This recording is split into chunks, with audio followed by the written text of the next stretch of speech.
ගොඩාක් දරුණු ගණේ ගානක් සාකච්ඡා කරන්න නැතුව සාපේක්ෂතාවය ගැන පොඩි මූලික අදහසක් දෙන්න ඕන කරන ගානක් තමයි තෝරගත්තේ. හොඳයි. අපි බලමු එහෙනම් කොහොමද ගාන විසඳගන්නේ කියලා. මේක කියන්නේ පළල සිම්පල් du ගඟක ජලය u වේගයෙන් ගලා යනවලු.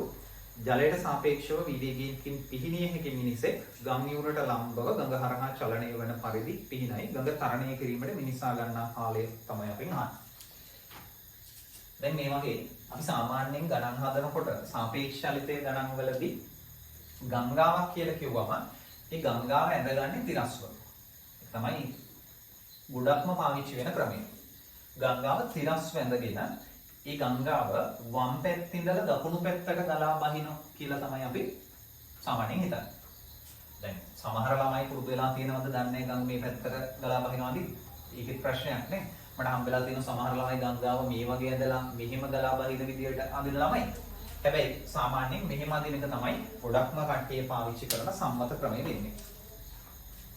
ඒ නිසා අපි ඔන්නේ මේ විදියට අඳිනවා. දැන් u වේගයෙන් ගලා බසින ගංගාවක් තියෙනවා. මේ පළල සිම්පල් du ను u වේගයෙන් ගලා බසින ගංගාවක් තියෙනවා. සාමාන්‍යයෙන් ගානක් හදනකොට සාපේක්ෂ චලිතයේ ගානක් හදනකොට පළවෙනිම දේ තමයි අපිට ඒක ඇතුලේ චලිත වෙන වස්තු ටික ගානේ නම් කරලා නැත්නම් අපි ඒ වස්තු නම් කරගන්න ඕනේ සංකේතات එක්ක. දැන් මේකේ ගංගාව ගලා බසිනවා. ඒ නිසා අපි ගඟට සංකේතයක් ගන්නවා R කියලා. ඊළඟට මේකේ මිනිසෙක් ඉන්නවා. මිනිසාට සංකේතයක් ගානේ දීලත් නැහැ. ඒ නිසා අපි මිනිසාට M කියලා සංකේතයක් ගන්නවා. ගානේ සංකේත නම් කරලා තිබුණා නම් ගඟ R කියලා මිනිසා M කියලා. එහෙනම් ඒක නම් කරලා අපි ලියන්න ඕන නැහැ. හැබැයි එහෙම දීලා නැත්නම් අපි මේව වෙනම නම් කරගෙන තියාගන්න ඕන. ඊළඟට දීලා තියෙන දත්ත ටික. ගඟ u ප්‍රවේගයෙන් ගලා බසින බව දීලා. ඒතර ගඟ u ප්‍රවේගයෙන් ගලා බසිනවා කියලා කියන්නේ අපි ඒක සාපේක්ෂ චලිතයේ සම්මතාංකණයට අනුව ලියන්නේ පොළොවට සාපේක්ෂව ගඟේ ප්‍රවේගය කියලා. පොළොවට සාපේක්ෂව ගඟේ ප්‍රවේගය සමානයි මේ දිශාවට u. ඊළඟට තව දීලා තියෙනවා මිනිසෙකුට නිශ්චල ජලයේ පිහිනිය හැකි ප්‍රවේගය v කියලා. ඒතර ඔයගොල්ලෝ දන්නවා ඇති නිශ්චල ජලයේ මිනිසෙකුට පිහිනිය හැකි ප්‍රවේගය කියලා කියන්නේ ගඟට සාපේක්ෂව මිනිසාගේ ප්‍රවේගය. එහෙනම් ගඟ මෙතනට දැම්මා මිනිසා මෙතනට දැම්මා ගඟට සාපේක්ෂව මිනිසාගේ ප්‍රවේගය v කියලා ලියමු. දැන් මේ සම්මතාංකණය කියවන විදිය ගැන පොඩි අදහසක් ඔයගොල්ලෝ ඇති කියලා මම හිතනවා. මේක කියවන්නේ පොළොවට සාපේක්ෂව ගඟේ ප්‍රවේගය ගඟට සාපේක්ෂව මිනිසාගේ ප්‍රවේගය කියලා. මේ දන්ත දෙක දීලා තියෙනවා. ඊළඟ මිනිස්යාට උවමනා වෙලා තියෙනවලු ගඟ හරහා දියපහරට ලම්බව අනෙක් යුර වෙත යන්න. ඒ කියන්නේ මේක කියන්නේ ගඟ හරහා දියපහරට ලම්බව අනෙක් යුර වෙත යන්න උවමනා වෙලා තියෙනවලු. ඒතර මේ මිනිස්යාට යන්න උවමනා වෙලා තියෙන පැත්ත කියන එක අපි කියන්නේ පොළොවට සාපේක්ෂව මිනිසාගේ ප්‍රවේගය කියලා. ඒතර පොළොවට සාපේක්ෂව මිනිසාගේ ප්‍රවේගය මෙහාට යන්න උවමනා වෙලා තියෙන්නේ මෙන්න මේ දිශාවට. ගඟ හරහා දියපහරට ලම්බව. එතකොට අපි ගානේ දීලා තියෙන දත්ත ටික පෙළගස්සල ලියාගත්තා. හරිනේ? දැන් අපි සාපේක්ෂ ප්‍රවේග මූලධර්මය දාන්න ඕනේ. ඔයගොල්ලෝ පන්තිවල නෙවෙයි ඉගෙනගෙනත් ඇති. එහෙම ඉගෙනගෙන නැති වුණා පොඩි අදහසක් තියෙනවා නම් මම මේ කියන එකේ වැඩ යල්ල ගන්න පුළුවන්. මෙහෙම සාපේක්ෂ චලිතය ගැන කිසිම දැනුමක් නැති ළමයෙක්ට මේක බැලුවම තේරුම් ගන්න බැරි වෙන්නේ. හැබැයි සාපේක්ෂ චලිතය පොඩ්ඩක් හරි ඉගෙනගෙන තියෙනවා. අඩුම තරමේ ෆිසික්ස් වල තියෙන දේවල් ටික ගැන හරි දලා අදහසක් තියෙනවා නම් මම මේ කියන දේවල් වලින් වැඩ යල්ල ගන්න පුළුවන්. දැන් අපි සාපේක්ෂ ප්‍රවේග මූලධර්මය දානවා. සාපේක්ෂ ප්‍රවේග මූලධර්මය. සාපේක්ෂ ප්‍රවේග මූලධර්මයේ යෙදීමෙන්. සාපේක්ෂ ප්‍රවේග මූලධර්මය යෙදීමෙන්. සාපේක්ෂ ප්‍රවේග මූලධර්මය දානකොට දැන් අපිට ප්‍රශ්නයක් එනවා මේ තුන් දෙනාගෙන් කාව උක්ත කරලාද සාපේක්ෂ ප්‍රවේග මූලධර්මය දාන්න කියලා. තුන් දෙනෙක් තියෙන ප්‍රවේග. ඒතර මේ ප්‍රවේග තුනෙන් කාව උක්ත කරලාද සාපේක්ෂ ප්‍රවේග මූලධර්මය දාන්න කියලා ප්‍රශ්නයක් එනවා. මේ වගේ දත්ත තියෙන වෙලාවක අපි උක්ත කරන්නේ අපි ගාන හදන්න වඩා ලේසි වෙන්නේ දිශාව පමණක් දාන්න කෙනා උක්ත කරලා තමයි සාපේක්ෂ ප්‍රවේග මූලධර්මය දාන්න එක වඩාම සුදුසු වෙන්නේ. එතකොට මෙන්න මේ ප්‍රවේගය ගැන හිතන්න. පොළොවට සාපේක්ෂව මිනිසාගේ ප්‍රවේගය ඉහළ දිශාවට බව කියනවා. අපි ඒක කීයද කියලා දන්නේ නැහැ. ඒ නිසා සාපේක්ෂ ප්‍රවේග මූලධර්මය දානකොට සාපේක්ෂ ප්‍රවේග මූලධර්මය දානකොට පැත්තකින් ඔයගොල්ලෝ ලියලා තියාගන්න දිශාව පමණක් දන්නා දිශාව පමණක් දන්නා රාශිය.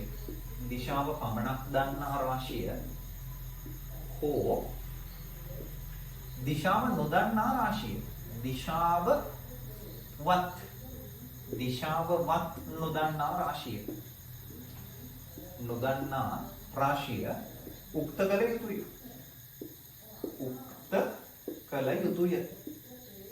දැන් මම තව ටිකකින් මේක වහනවා. ඔයගොල්ලෝ පුළුවන් වීඩියෝ එක පොඩ්ඩක් නවත්තලා මේ දේවල් රතු පාට පෑනින් මම මේ ලියලා වගේ ලියා ගන්න.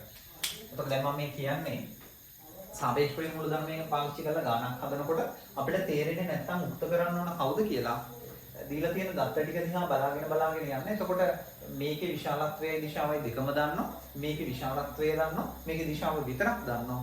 දිශාව පමණක් දන්නා රාශිය හෝ දිශාවවත් නොදන්නා රාශිය උක්ත කළ යුතුය. දැන් දිශාවවත් නොදන්නා රාශිය කිව්වම මේක නෙමෙයි. දිශාවවත්නේ. ඒ කියන්නේ දිශාව දන්නේ නැති. විශාලත්වය කොහොමද දන්නේ කියන අදහස මේක ඇතුළේ තියෙන නිසා දිශාව විතරක් දන්න කෙනා හෝ දිශාවවත් දන්නේ නැති කෙනා විශාලත්වය දිශාව දෙකම දන්නේ නැති කෙනා තමයි උක්ත කරන්න ඕන සාපේක්ෂ ප්‍රේම මූලධර්මයේ දාන්නේ. මේක ඔයගොල්ලෝ පැත්තක ලියන්න මම තාම චුට්ටකින් එකම කරනවා. දැන් එහෙනම් මම මෙන්න මේක උක්ත වෙන විදිහට සාපේක්ෂ ප්‍රේම මූලධර්මයේ දාන්න. එතකොට Vm, E සමානයි Vm, R. Vm, R ධන Vr, E. R අකුර මැද්දට රිංගවලා සාපේක්ෂ ප්‍රවේග මූලධර්මයේ මේක දෙකට කඩාගත්තා. දැන් මේකට දත්ත ආදේශ කරමු. දැන් මම මේක මකනවා. මම හිතන මේක ඔයගොල්ලෝ ලියා ගන්න නැති කියලා වීඩියෝ පොඩ්ඩක් නවත්තලා. දැන් අපි සාපේක්ෂ ප්‍රවේග මූලධර්මයට මේ දත්ත ආදේශ කරගමු. Vm, E කියන එක මෙතනින් ආදේශ කරගන්න පුළුවන් දිශාව විතරයි දන්නේ සිරස් වේගයට.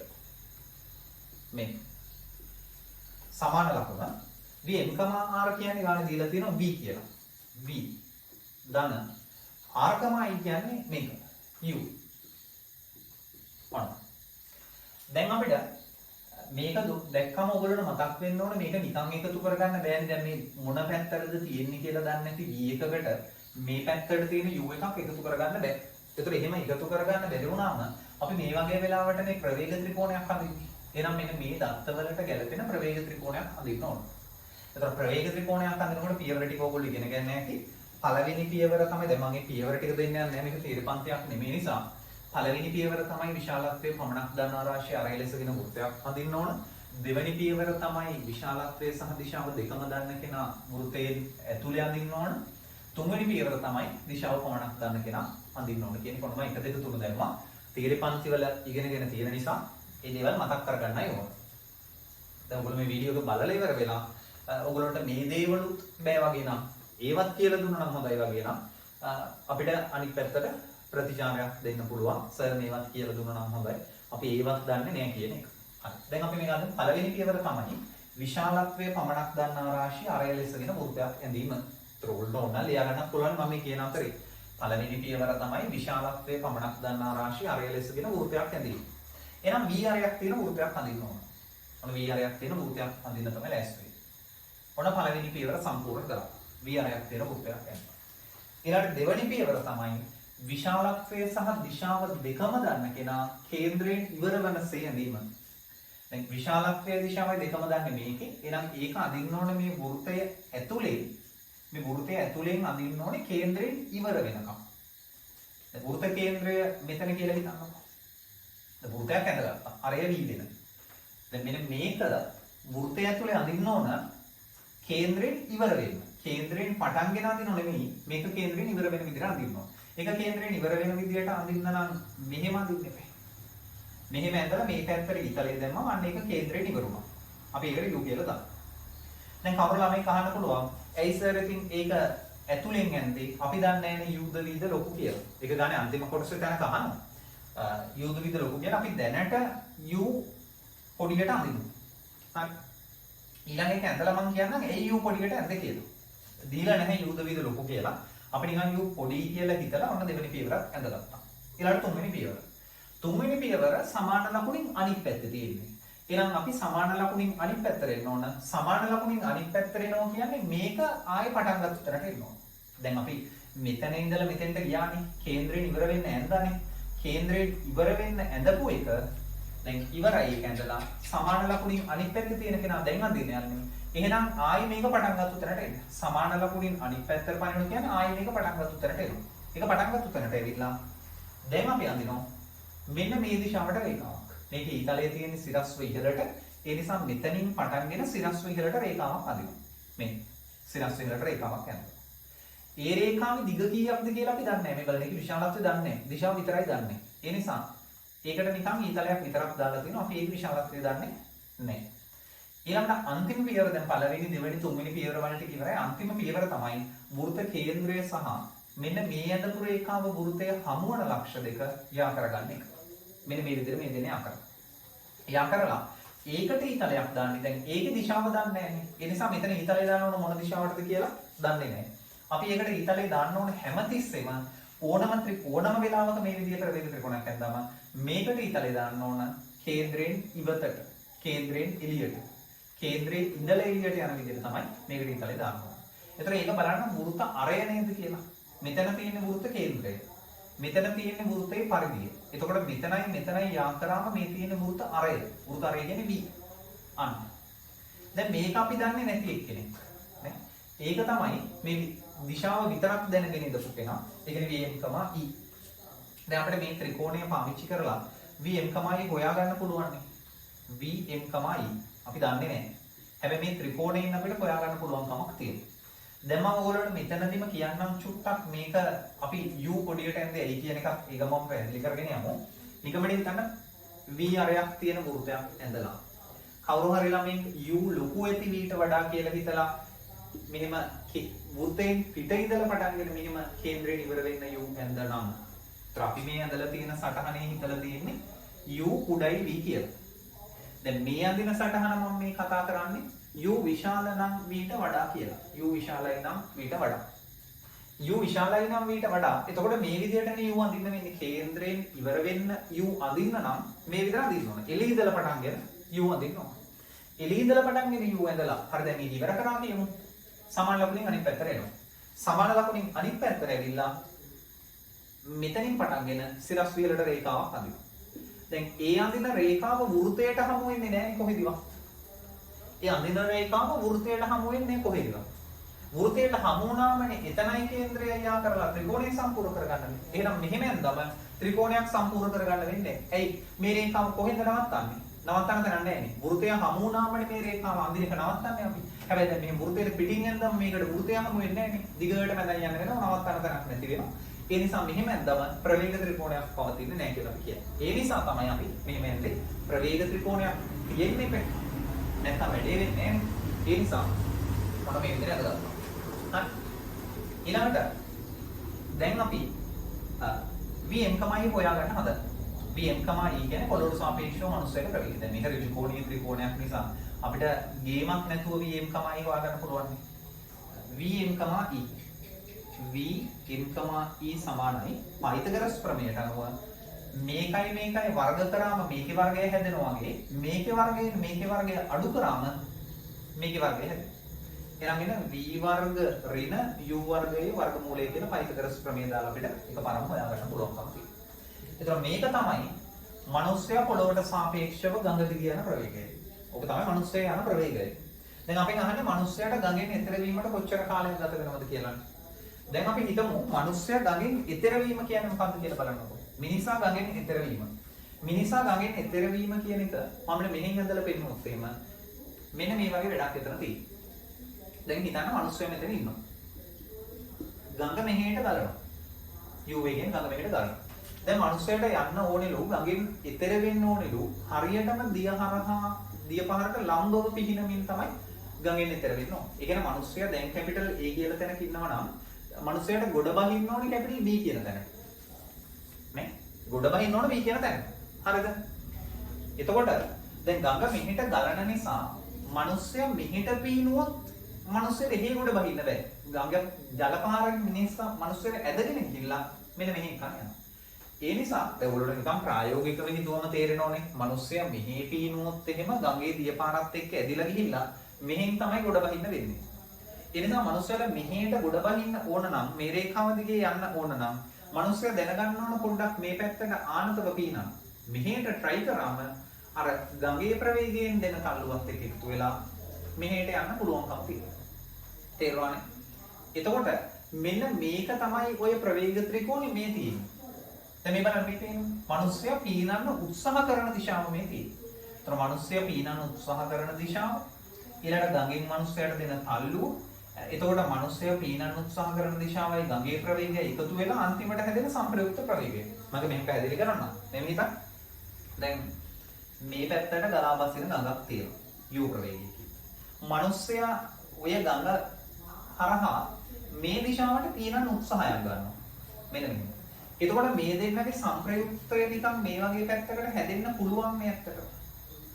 මේ දෙන්නගේ සංප්‍රයුක්තය මේ පැත්තට හැදෙන්න පුළුවන්කම තියෙනවා. ඔයගොල්ලෝ නිකන් මේක ප්‍රවේග දෙකක් නෙමෙයි බල දෙකක් කියලා හිතන්නකෝ. ඒතර මේ දෙක බල දෙකක් නම් මේ බලයේ සහ මේ බලයේ සංප්‍රයුක්ත බලය මේ දිශාවට හැදෙන්න පුළුවන් නේ. බල දෙක අතර මැද්දෙන් එන්නේ. ඒතර ඒක ලම්බක වෙනවා කියන්නේ විශේෂ අවස්ථාවක් තමයි. දැන් මෙහෙට වෙන්න පුළුවන් නේ. එහෙනම් එතකොට ඔය වෙන මොකක්වත් නෙමෙයි. මිනිස්සයා මෙහෙට පීනන්න හදන ගඟෙන් මිනිස්සයව මෙහෙට තල්ලු කරනවා. එතකොට අන්න ඒ ප්‍රවේග දෙකේ සංප්‍රයුක්ත ප්‍රවේගයක් තමයි මිනිස්සයාට අන්තිමට ලැබෙන්නේ. පැහැදිලිනේ? එතකොට අන්න මේ මිනිස්සයාට ලැබෙන සංප්‍රයුක්ත ප්‍රවේගය තමයි අපි මේ හොයාගෙන තියෙන්නේ. v ප්‍රවේගයෙන් පීනන්න පුළුවන් මිනිස්සෙක්ට ගඟේ ප්‍රවේගයෙන් වෙන බලපෑමක් එක්ක v ප්‍රවේගයෙන් පීනන්න පුළුවන් මිනිස්සෙක්ට ගඟේ ප්‍රවේගයේ බලපෑමක් එකතු වුණාම ඒ මිනිස්සයාගේ ප්‍රවේගයේ විශාලත්වය වෙනස් වෙලා මෙන්න මේ වගේ පැත්තකට චලිත වෙන එක තමයි මේකෙන් පැහැදිලි වෙන්නේ. පැහැදිලි වෙන ඕගොල්ලෝ මේ වගේ දේවල් 100% හොඳට තේරුම් ගන්න ඕන කටපාඩමින් හදන්න නැතුව. ඒතර ඔන්න මිනිස්සයා මෙහි ඒකට වෙනවා. දැන් ඔයගොල්ලෝ තේරෙන්න ඕන. එහෙනම් මිනිස්සයා මේක දිගේ යන්නේ v ප්‍රවේගයෙන් නෙමෙයි. නේ? ඒක දිගේ යන්නේ v ප්‍රවේගයෙන් නෙමෙයි. මිනිස්සයා ඒක දිගේ යන්නේ v ප්‍රවේගයයි ගඟේ ප්‍රවේගයයි දෙකම එකතු වෙලා හදාගන්න සංප්‍රයුක්ත ප්‍රවේගයකින් නේද? මේක තමයි සංප්‍රයුක්ත ප්‍රවේගය. අර දෙන්න එකට එකතු වෙලා මිනිස්සයාට හදලා දෙන සංප්‍රයුක්ත ප්‍රවේගය. ඒතර මිනිසා ගඟෙන් ඉගොඩ වීම කියලා කියන්නේ. දැන් මේක තේරුණා නම් මම මේක මහලා දාන්නම්. මිනිසා ගඟෙන් ඉගොඩ වීම. මිනිසා ගඟෙන් ඉගොඩ වීම කියන්නේ A ලක්ෂයේ ඉඳලා B ලක්ෂයට යන එක.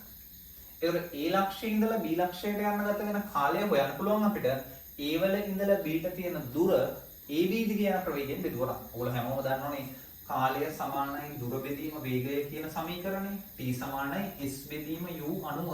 මෙතන මේ U කියන්නේ මේ U නෙමෙයි. අර සම්මත සූත්‍රයේ කාලය සමානයි දුර බෙදීම ප්‍රවේගය අනුව. එතකොට A වල ඉඳලා B ට යන්න ගත වෙන කාලය. මම ඉංග්‍රීසියෙන් කාලය A වල ඉඳලා B ට යන්න. A වල ඉඳලා B ට යන්න ගත වෙන කාලය සමානයි යන්න තියෙන දුර යන ප්‍රවේගයෙන් බෙදන්න ඕනේ. එතකොට යන්න තියෙන දුර AB දුරනේ. AB දුර යනවා. AB දිගේ යන්නේ අර U ගෙන් සහ V ගෙන් හැදෙන සංප්‍රයුක්ත ප්‍රවේගයනේ. ඒ කියන්නේ මෙන්න මේ ප්‍රවේගයනේ Vm, E ගෙන්නේ. ඒ නිසා Vm, E ප්‍රවේගයෙන් මේක බෙදුවම උත්තරය එනවා. මෙතනට එනකම් දැන් වීඩියෝ එක දැන් මම මේක මකලටක් ගාලා ඉතුරු කොටස හදනවා. ඔයගොල්ලෝට වීඩියෝ එක නවත්තලා මේ ටික පැහැදිලිව ලියාගෙන අපැහැදිලි තැන් නැවත බලමින් මේක හොඳට අධ්‍යයනය කරන්න පුළුවන්. හරිනේ? දැන් බලමු අපි ඉතුරු කොටස. හරි. දැන් මෙතන AB කියලා කියන්නේ ගඟේ පළල. එතකොට A වල ඉඳලා B දක්වා යන්න ගත වෙන කාලය සමානයි ගඟේ පළල සිම්පල් D කියලා දීලා තිබුණානේ. ගඟේ පළල බෙදන්න ඕනේ. Vm කියන්නේ මිනිස්සයාට ලැබෙන ඇත්ත ප්‍රවේගය. ඒක අපි හොයාගත්තා u වර්ග ඍණ v වර්ගයේ v වර්ග ඍණ u වර්ගයේ වර්ගමූලය කියලා. v වර්ග ඍණ u වර්ගයේ වර්ගමූලය අන්න එහෙනම් කාලය හෙව්වා. මේ කාලය හැබැයි ගානේ දීලා තියෙනවා කැපිටල් T මිනිසාට ගඟෙන් ඇතුළේ වෙන්න ගතම කාලය කැපිටල් T සොයන්න කියලා.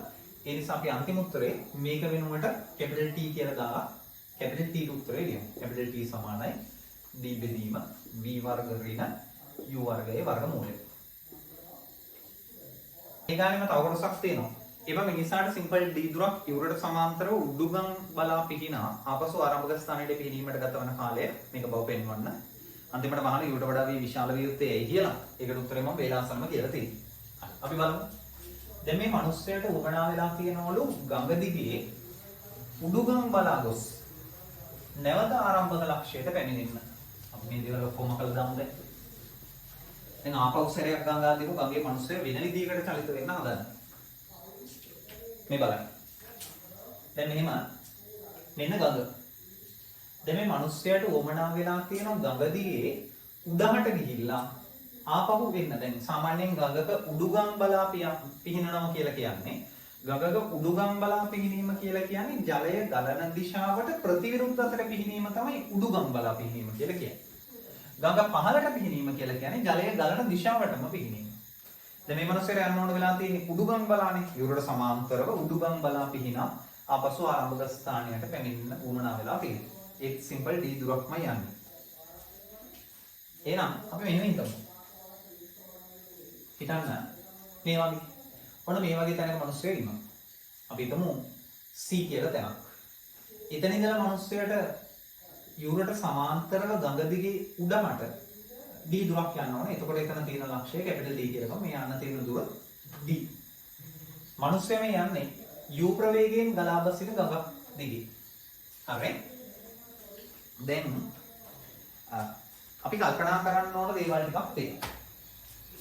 දැන් මෙහෙම හිතන්න මම අර කලින් දත්ත ටිකම ආපහු චුට්ටක් වේගයෙන් සටහන් කරගන්නම්. ගඟ ගලන ප්‍රවේගය අපි දන්නවා. PR, E සමානයි U කියලා. ඊළඟ මිනිස්සයාට ගඟට සාපේක්ෂව පීනන්න පුළුවන් වේගය දන්නවා. ගඟට සාපේක්ෂව මිනිස්සුන්ට පීනන්න පුළුවන් වේගය D. දැන් මෙතන චලිත දෙකක් තියෙනවා. එක චලිතයක් තමයි මිනිස්සයා උඩුගම් බලා යන්නත් ඕන ආපහු ආරම්භක ලක්ෂයට එන්නත් ඕන. ඒක CD චලිතය සහ DA චලිතය කියලා චලිත දෙකක් තියෙනවා. අපි මේ චලිත දෙක වෙන වෙනම ගන්නේ නැතුව ඉස්සෙල්ලා සාපේක්ෂ ප්‍රවේග මූලධර්මය දාලා පස්සේ දත්ත ආදේශ කරනකොට වැඩි වෙනස් කරගන්න. මම කලින් වගේම සාපේක්ෂ ප්‍රවේග මූලධර්මයේ යෙදීමෙන් කියලා ලියනවා. සාපේක්ෂ ප්‍රවේග මූලධර්මය යෙදීමෙන්. සාපේක්ෂ ප්‍රවේග මූලධර්මයේ දාන්නේ මම අර කලින් කිව්වා වගේම විශාලත්වය දන්න කෙනත් නෙමෙයි යුක්ත කරන්න ඕන. විශාලත්වය දිශාවේ දෙකම දන්න කෙනත් නෙමෙයි යුක්ත කරන්න ඕන. අනිත් කෙනා. ඒතර අනිත් කෙනා කියන්නේ කලින් වගේම Vm, E පොළොවට සාපේක්ෂව මිනිසාගේ ප්‍රවේගය. සමානයි. මැදට R රින්ග වල මේක දෙකට කඩා ගන්න පුළුවන් අපිට Vm, R දාන Vr, E. එතකොට දැන් මෙතන චලිත දෙකකට කඩන්නනේ අපි ලෑස්ති වෙන්නේ. ඉස්සෙල්ලම අපි මේකට දත්ත ආදේශ කරමු C වල ඉඳලා D දක්වා යන චලිතය. ඊළඟට අපි ආයෙ දත්ත ආදේශ කරමු D වල ඉඳලා C දක්වා යන චලිතයට. මම මෙතන ඉස්සෙල්ලාම මේකට දත්ත ආදේශ කරන CD චලිතයට අදාළව. CD චලිතයට අදාළ දත්ත ආදේශ කරොත් CD චලිතයේදී පොළොවට සාපේක්ෂව මිනිසා කියන්නේ මනුස්සයාට ඇත්තටම ඉන්න ඕන පැත්ත. මනුස්සයාට ඇත්තටම එන්න ඕන C වල ඉඳලා D වලටනේ. E තලේ දාන්න ඕන මෙහාටනේ. ඔන්න E තලේ දැම්ම මේ දිශාවට. සමානයි. Vm, R කියන්නේ මේකනේ. V. R, E කියන්නේ මේකනේ. U. ඔන්න. ඔය විදිහට. දැන් මේ වගේ වෙනවට ප්‍රවේග ත්‍රිකෝණ අඳින්න ඕනේ නැහැ. අපි අනිත් මේක ඉවරයක් කරලා ඊළඟ කොටසට යමු. ඒ කියන්නේ DC චලිතේ. දැන් මෙන්න මේ විශාලත්වය දන්නේ නැනේ. මේ විශාලත්වය දන්නේ නැහැ. මම නිකන් දැනට ඒකට සංකේතයක් දාගන්නම් V1 කියලා. V1 කියලා සංකේතයක් දාගන්න. V1 වල තමයි යන්නේ. දැන් හිතන්න දැන් මෙතනදී ප්‍රවේග ත්‍රිකෝණ අඳින්න ඕනේ නැහැ. ඒකට හේතුව තමයි මේ දිශාවයි මේ දිශාවයි කෙනෙකුට සමාන්තරයි. දිශා ප්‍රතිවිරුද්ධයි තමයි. හැබැයි සමාන්තරයි. මේක තියෙන්නේ තිරස්ව මේක තියෙන්නේ තිරස්ව. ඒ නිසා මේ දිශා දෙක එකිනෙකට සමාන්තරයි. ඒ නිසා මේකත් එක්ක මේ දිශාවට එකක් වෙන්න ඕන එක්ක මේ දිශාවට වෙන්නම ඕන. අපිට දැන් හිතන්න පුළුවන් මෙහෙම. මේ දෙන්න එකතු වුණාම හැදෙන සංප්‍රයුක්තය තමයි මේ පැත්තේ තියෙන්නේ. ඒතර මේ V සහ U එකතු වුණාම හැදෙන සංප්‍රයුක්තය මේ දිශාවට හැරෙන්න නම් අනිවාර්යෙන් මෙතන ඊතලය කොහාට වෙන්න ඕනේ? අනිවාර්යෙන් ඒ ඊතලය මේ පැත්තට වෙන්න ඕනනේ. ඇයි දැන් මේ පැත්තටම ඊතලය දැම්මොත් මෙන්න හිතන්න. දැන් මෙතන ඊතලය එන්න ඕන මොන පැත්තටද කියන ප්‍රශ්නේ අපිට තියෙන්නේ. මෙතන ඊතලය දන්නේ නැහැ. ඒතර කවුරු ළමෙක් හිතුවොත් එහෙම ඒ ඊතලය මේ පැත්තටද දන්නේ නැහැ කියලා. ඒතර මේ පැත්තට තියෙන V එකකුයි මේ පැත්තට තියෙන U එකකුයි එකතු වුණාම කිසිසේත්ම අනිත් පැත්තට තියෙන ප්‍රතිඵලයක් ලැබෙන්න බෑනේ. මේක අනිත් පැත්තට තියෙන්නේ. ඒ නිසා අනිවාර්යෙන් මේ ඊතලය ඒ පැත්තට නෙමෙයි මේ දිශාවට නෙමෙයි ඊට ප්‍රතිවිරුද්ධ දිශාවට වෙන්න. එතකොට හරිනේ මේකයි එකතු වුණාම මේ වගේ ප්‍රතිඵලයක් දෙන්න පුළුවන්ද? පුළුවන් නේ පැහැදිලිව. ඇයි V විශාලයි නම් U ට වඩා. ඒතකොට ඒ දෙන්න සුළු වුණාම අනිවාර්යෙන් මේ පැත්තට තියෙන ප්‍රතිඵලයක් ලැබෙනවා. එහෙනම් දැන් අපිට පුළුවන් මේ ප්‍රතිඵලය ලියන්න V1 මේ පැත්තට ලැබෙන්න ඕන සමානයි. එහෙනම් මේ දෙන්නගෙන් වඩා විශාල වෙන්න ඕනේ V. ඒ නිසා ඊතලය අපි මේ පැත්තට දාමු. මේ පැත්තට ඊතලය දැම්මම V කොහොමද තියෙන්නේ? මේ පැත්තට ඒ නිසා ඒක ධනාංගයක්. U ගේ ඊතලයේ පැත්ත මාරු වෙන්න ඕනේ. ඒ නිසා ඒකට ඍණ දානවා. එහෙනම් V ඍණ U. ඔන්න. දැන් අපිට ওই ක්‍රමයටම පුළුවන් DC චලිතය ගැන හිතන්න. DC චලිතයට දත්ත ආදේශ කරනවා. DC චලිතයට. දැන් DC චලිතයට දත්ත ආදේශ කරද්දී දැන් මෙන්න මේ දාගත්තු සාපේක්ෂ ප්‍රවේග මූලධර්මය කියන එකට තමයි අපි දත්ත ආදේශ කරමින් යන්නේ. අපෝ ලියන්න ඕනේ නෑනේ. සාපේක්ෂ ප්‍රවේග මූලධර්මයේ පොදුවේ දාගත්ත චලිත දෙකටම අදාළව. ඊළඟට වෙන මේ චලිතවල දත්ත ආදේශ කරනවා. CD චලිතයට අදාළ දත්ත ආදේශ කරලා මේ විදිහේ පියවරක් ලියාගත්තා. ඊළඟට DC චලිතයට අදාළ දත්ත ආදේශ කරන්න හදා. දැන් DC චලිතය ගැන හිතද්දී DC චලිතයේදී වෙන්නේ මිනිස්සයා මෙතන ඉඳලා මෙතෙන්ට එනවා.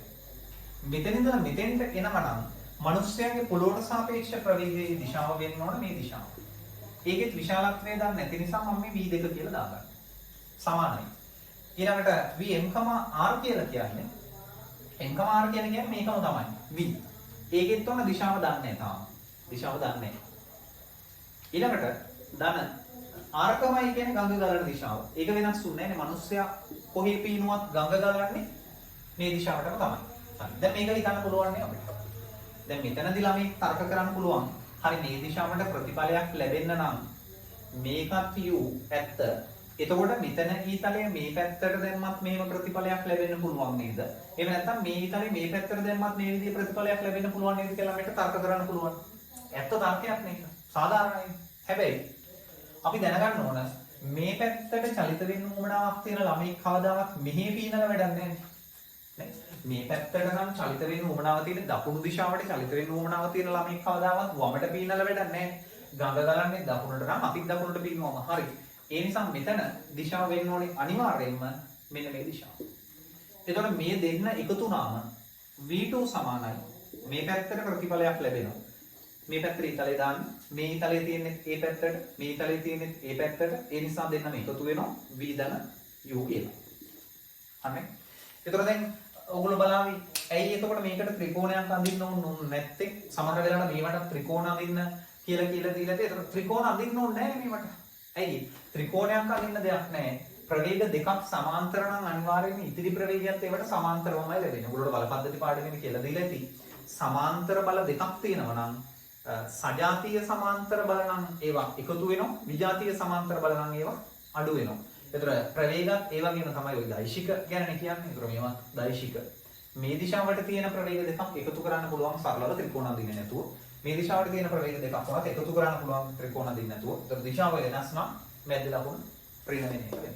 හරි. ওই ටිකත් තකල සටහන් කරගන්න මම වෙලාව දෙන්නේ ඔයගොල්ලන්ට ලියා ගන්න කියලා. ඔයගොල්ලෝ පුළුවන් වීඩියෝ එක නවත්තලා අදාළ දේවල් සටහන් කරගන්න. දැන් අපෙන් අහන්නේ මිනිස්සයාට ගඟ අර සීලක්ෂේත්‍ර ඩීට ගිහිල්ලා අපහු ඩී වලින් ඉඳලා සීට එන්න ගත වෙන කාලය අපෙන් අහන්නේ. ඒ නිසා අපි මුළු කාලය කියලා හොයමු. ඒ කියන්නේ මෙහෙමයි. මම මේ විදිහට ලිව්වොත් එහෙම මම ලිව්වොත් මිනිසාට ගතවන මුළු කාලය. මිනිසාට ගතවන අපි මේ ලියමු මිනිසාට CD හා DC CD හා DC චලිත දෙකට ගතවන මුළු කාලය. චලිත දෙකට ගතවන මුළු කාලය. චලිත දෙකට ගතවන මුළු කාලය කියන්නේ එතකොට C වල ඉඳලා D දක්වා යන ගත වෙන කාලය ධන D වල ඉඳලා C දක්වා පස්සට එන ගත වෙන කාලය. ඕන මේක පැහැදිලි නැත්නම් මම දැන් ඇඳලත් පෙන්නන්නම්. මෙන්න මේ වගේ. මිනිස්සයා C කියලා තැනකින් පටන් ගන්න කියලා අපි හිතුවා. C කියලා තැනකින් පටන්ගෙන D දක්වා ගිහිල්ලා ඊට පස්සේ ආපහු D වල ඉඳලා C දක්වා ආවා. මෙහෙට ගිහිල්ලා ආයෙ මෙහෙට එනවා. ඉඳපු තැනටම එනවා. ඒතර අපි හොයාගත්තා දැන් මෙතනදී දෙන්නේ මෙහෙමයි. මේ පැත්තට ගලන ගඟක් තියෙනවා. U. මිනිස්සයාට පීනන්න පුළුවන් V වේගයෙන්. මිනිස්සයාට V වේගයෙන් පීනන්න පුළුවන් ජලය ගලන්නේ නැත්තම්. ගඟට සාපේක්ෂව. ඒතර මේ පැත්තට ගලන ගඟක මිනිස්සෙක් මේ පැත්තට V වේගයෙන් පීනනකොට ගඟේ ප්‍රවේගයයි මිනිස්සයාගේ ප්‍රවේගයයි සුළු වෙලා මිනිස්සයාට හම්බ වෙන සම්ප්‍රයුක්ත ප්‍රවේගයක් මේ පැත්තට. ඒක තමයි අපි හොයාගත්තේ V1 කියලා. අන්න V1. ඒතර මේ පැත්තට යන්නේ V1 ගේ. ඇයි මිනිස්සයාගේ ප්‍රවේගය ගඟේ ප්‍රවේගය විසින් වෙනස් කරනවා. ඒ වෙනස් කළාගේ තමයි මේ තියෙන V1 කියලා. ආයි මිනිස්සු මේ පැත්තට එනකොට මිනිස්සයාගේ ප්‍රවේගය ගඟේ ප්‍රවේගය විසින් වෙනස් කරනවා. V2. සමහර විට ඒ වෙනස තියෙන ප්‍රවේගය වැඩි කරන වෙනසක් වෙන්න පුළුවන්. සමහර විට ඒ වෙනස තියෙන ප්‍රවේගය අඩු කරන වෙනසක් වෙන්න පුළුවන්. එතනදී වෙන්නේ මෙහෙමයි. මිනිස්සයා ගඟ ගලන දිශාවටම වගේ පේනොත් ඒ ප්‍රවේගය වැඩි වෙනවා. මිනිස්සු ගඟට ප්‍රතිවිරුද්ධව පීනනවා. ගඟට එරෙහිව පීනනවා. ඒ ප්‍රවේගය අඩු වෙනවා. එමය වෙන්නේ. හරි. දැන් එතකොට අර කලින් තර්කයටම අනුව කාලය සමාන දුර බෙදීම වේගය කියන එකෙන් c වල ඉඳලා d ට යන්න නම් cd දුර ගෙවාගෙන යන්න ඕන. c වල ඉඳලා d ට යන්නේ v1 ප්‍රවේගයෙන්. එහෙනම් ඒ ප්‍රවේගයෙන් බෙදමු. ධන d වල ඉඳලා c ට එන්න නම් dc දුර ගෙවාගෙන යන්න ඕන. ඒ ප්‍රවේගය v2 ගෙන් ඒ ප්‍රවේගය v2 ගෙන් බෙදුවා. දැන් අපි මේ දෙකම හොයලානේ තියෙන්නේ. දෙන්නම හොයලා තියෙන්නේ. අපි පොදු හරයක් ගමු. පොදු හරය v1 v2 v1 v2. ඊළඟ මෙතන cd මෙතන dc මේ දෙකේ අකුරු මාරු වුණාට ප්‍රශ්නයක් නැහැ නේ. ඒක දුරක්නේ. ඒ නිසා මම cd කියලා එකක් පිටට ගන්නවා. මෙතනක් තියෙනවා cd ගත්ත පිටට. cd පිටට ගත්තම පොදු හරය v1 v2 ගත්තු නිසා මේ v2 ගෙන් මේ පැත්ත වැඩි වෙන්න ඕනේ. නම් මෙතන v2 ධන මේ v1 ගෙන් අර පැත්ත වැඩි වෙන්න ඕනේ. ඒ නිසා මෙතන v1.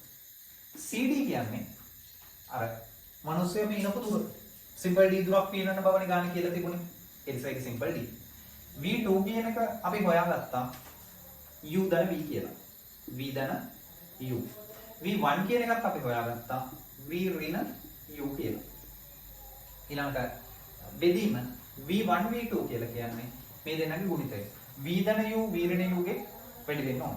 ඒතර v ධන u v ඍණ u ගෙන් වැඩි වුණාම v ධන u වැඩි කිරීම v ඍණ u. v ධන u වැඩි කිරීම v ඍණ u.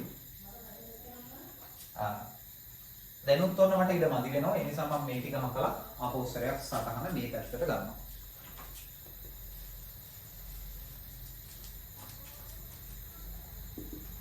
අපි මෙතනින් ඉතුරු ටික මෙහෙට ගමු. දැන් බලන්න මෙතන ලවයේ ධන u තියෙනවා, ඍණ u තියෙනවා. ධන u ඍණ u කැපුණා. v ධන v එකතු වෙලා 2v හදා ගන්නවා. මෙතන v මෙතන v v ධන v ඒක d ගෙන් වැඩි වුණාම 2vd නැත්නම් 2dv 2dv බෙදීම v ධන u v ඍණ u වැඩි වුණාම වර්ග දෙක අන්තරයක් හැදෙනවා. ඒ කියන්නේ v වර්ග ඍණ u වර්ග v වර්ග ඍණ u වර්ග. හරිද? ඔන්න ඒ වගේ තැනකට ආවා. හැබැයි ඕක නෙවෙයි දීලා තියෙන උත්තරය. අපිට දීලා තියෙන උත්තරය ඇතුලේ සිම්පල් d නැහැ. කැපිටල් T එකක් තියෙනවා.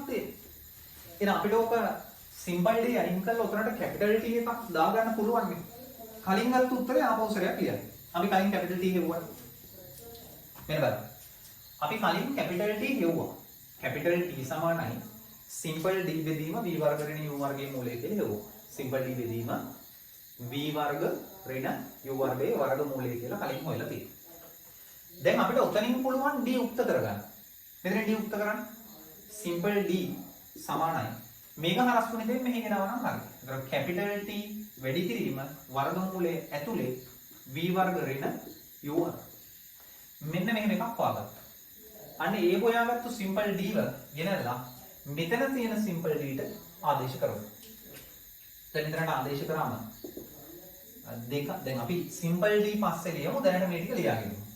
2v බෙදීම v වර්ග ඍණ u වර්ගයේ v වර්ගනේ u වර්ගය. දැන් ආදේශ කරන්න එපේ මෙතනට සිම්පල් d වෙනකොට මේක ඕන ආදේශ කරන්න හදන්න. කැපිටල් T වර්ගමූලයේ ඇතුලේ v වර්ග ඍණ u වර්ග. ඔව්. දැන් ඔයගොල්ලෝ දන්නවා මැත්ස් කරන ළමයි විදියට වර්ගමූලත් එක තියෙන එකක් ඒකෙම වර්ගමූල නැති එකට කපලා දාන්න පුළුවන්. ඒ කියන්නේ මේකයි සුළු වෙලා යනවා. මේකයි සුළු වෙලා යනවා. ඒ දෙන සුළු වෙලා ගියම මෙතන ඒ වගේම වර්ගමූලයේ තියෙන පදයක් ඉතුරු වෙනවා. يعني v වර්ග ඍණ u වර්ගයේ වර්ගමූලයක් ඉතුරු වෙනවා. එතකොට මෙතනින් අපිට උත්තරයක් එනවා. මම මෙහෙන් ලියන්නම්. සමාන ලකුණ 2tv 2tv බෙදීම වර්ගමූලයේ ඇතුලේ v වර්ග ඍණ u වර්ගයේ වර්ගමූලය. ඔන්න උත්තරේ ගත්තා.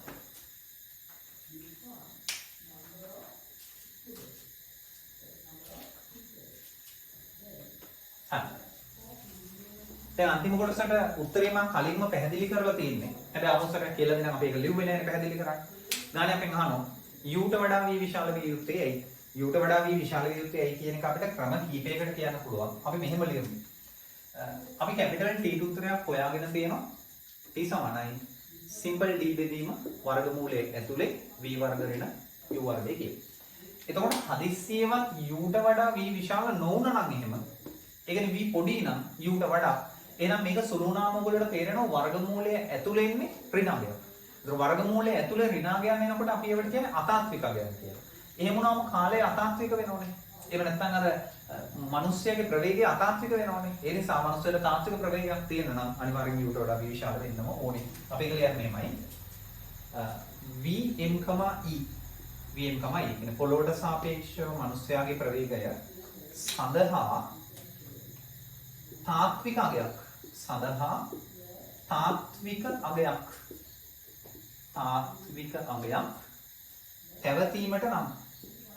තාත්වික අගයක් පැවතීමට නම් අනිවාර්යෙන්ම v විශාලයි u විය යුතුය කියලා ලියුවා නම් ඒක. හරි. ඒතරොත් නොමයි ගාන හදන්නේ. දැන් උගලන්ට පැහැදිලි වෙන්නේ සාපේක්ෂලිතය ඒ අදාළ කොටස මම පුළුවන් තරම් උපරිමයෙන් try කරා ඔයගොල්ලන්ට ගානට වඩා වැඩි දෙයක් දෙන්න. එහෙනම් අපි අලුත් ගානක් එක්ක හම්බ වෙමු.